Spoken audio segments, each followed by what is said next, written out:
Ciao a tutti cari amici, benvenuti nuovi e bentornati agli iscritti. Io sono Ilaria e su questo canale parlerò di tarocchi, chakra, spiritualità e quant'altro possa essere d'aiuto ad ognuno di noi per il proprio percorso di crescita personale e spirituale. Quello che vedremo oggi sono dei semplici schemi di stesa per quello che riguarda le letture dei tarocchi. Allora, innanzitutto, personalmente, quando mi approccio a fare una stesa, anche se la domanda è per me, quello che faccio è controllare il mazzo e girare tutte le carte, diciamo così, al dritto, ok? Una volta che avete fatto questo lavoro e che quindi tutte le carte sono al dritto, anche perché ricordiamoci che voi siete all'inizio, quindi non state leggendo le carte al contrario, vi focalizzate su una questione. Può essere una persona, può essere un oggetto, può essere una situazione, quello che a voi interessa. Ok.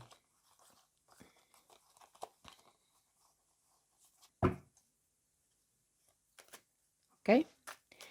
E come faccio ad estrarre le carte? Anche qui ci sono diversi modi per estrarre le carte. Allora, il primo modo può essere quello di mettere a disposizione le carte e con la mano sinistra, con la mano sinistra perché si dice che è la via del cuore, con la mano sinistra semplicemente scegliere le carte in base alla stesa che voi dovete fare. Un altro modo è quello di pescarle dal mezzo. Le pescate voi, ok? In base, diciamo, quello che dovrebbe essere una casualità, ma che poi tanto casuale non è. Oppure mischiate e le estraete da sopra, semplicemente andando in successione. Ok?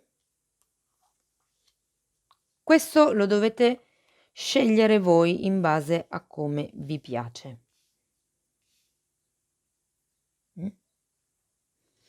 A me personalmente piace farle cadere, quindi io vado avanti a mischiare fino a quando casca la carta che io aspetto. Ecco, difatti. Asso di coppa al contrario, molto bene. Lo giriamo, ok? Quindi queste sono le varie tecniche per scegliere le carte.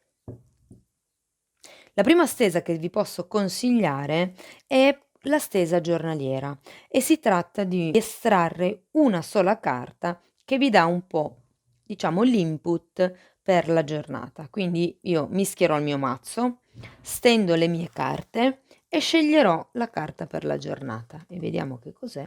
È un fante di spade. E quindi la scelta di una carta può andar bene quando magari si dà uno sguardo in generale, se vogliamo, ok? E normalmente la scelta una carta è la lettura giornaliera, quello che vi può dare un aiuto durante la giornata, ok? Abbiamo poi la stesa a 3 carte. Allora, la stesa a 3 carte riguarda il passato, il presente e il futuro. Quindi anche qui estrarrò 3 carte.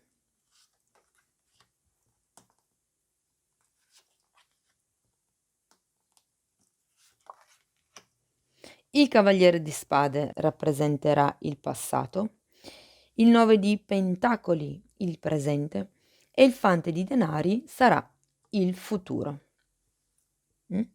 Quindi ci sarà una sorta di lettura lungo un certo arco di tempo.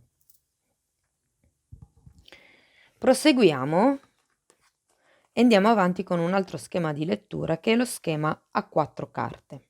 Lo schema a 4 carte serve per dare una risposta positiva o negativa ad una domanda. Quindi l'importante è che la domanda sia formulata proprio in modo che la risposta sia sì oppure no. Vi faccio un esempio. Quando cambierò lavoro, non va bene.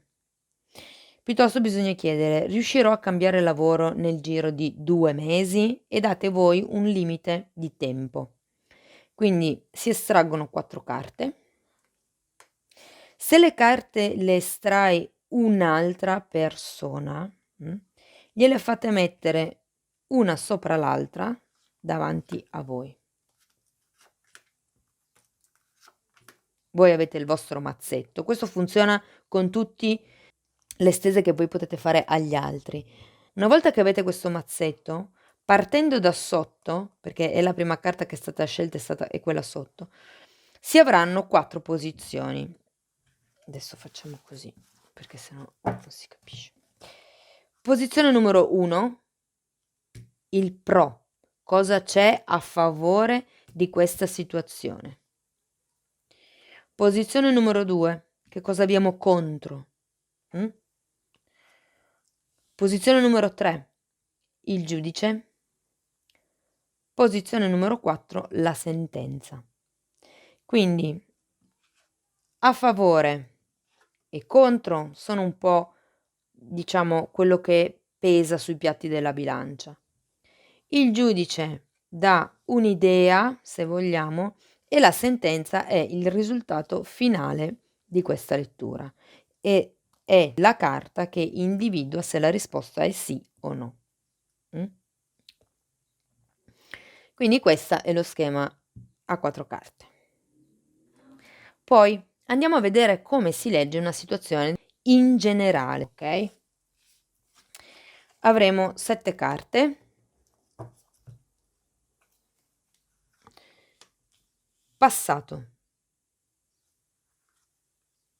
presente, futuro, giudice,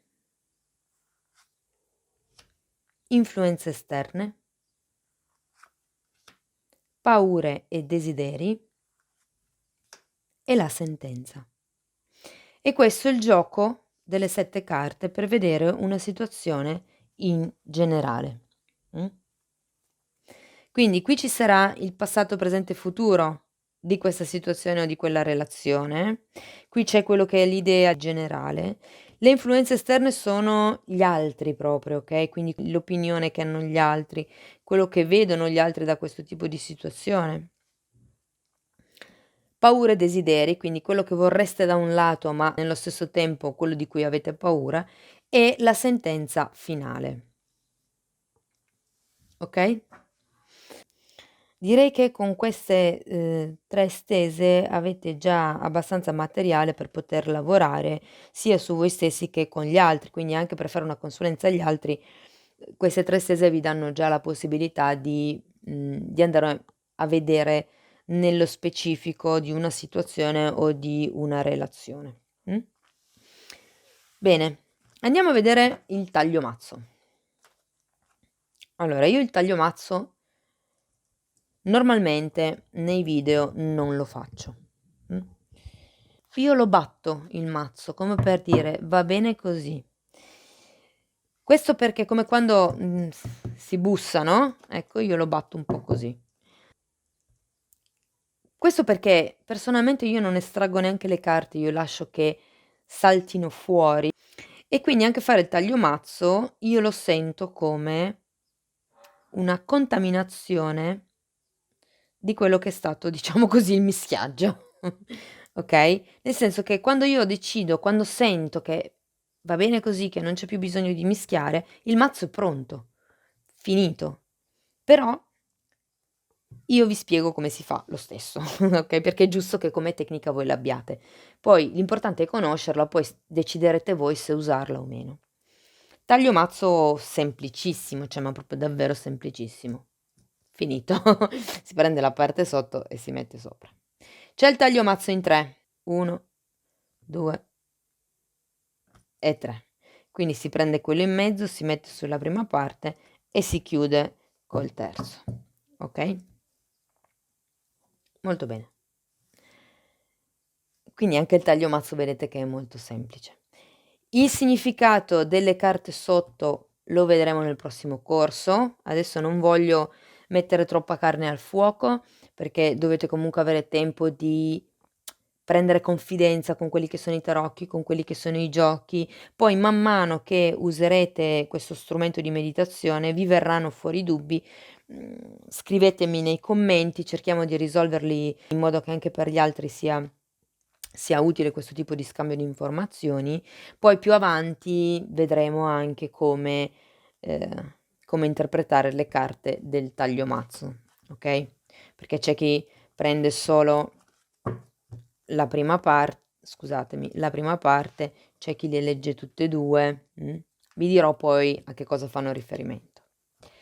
Bene ragazzi, spero di avervi trasmesso un po' della mia passione per i tarocchi, spero di continuare a farlo, a me hanno dato tanto, stiamo continuando nel percorso insieme e per me sono davvero uno strumento di meditazione e mi piacerebbe che anche per voi fossero e diventassero un valido aiuto per imparare a leggere magari parti piuttosto che lati o situazioni che magari apparentemente non sono chiari, insomma. Bene, grazie di essere stati qui con me, vi mando un abbraccio e ci vediamo nei prossimi video. Ciao ciao.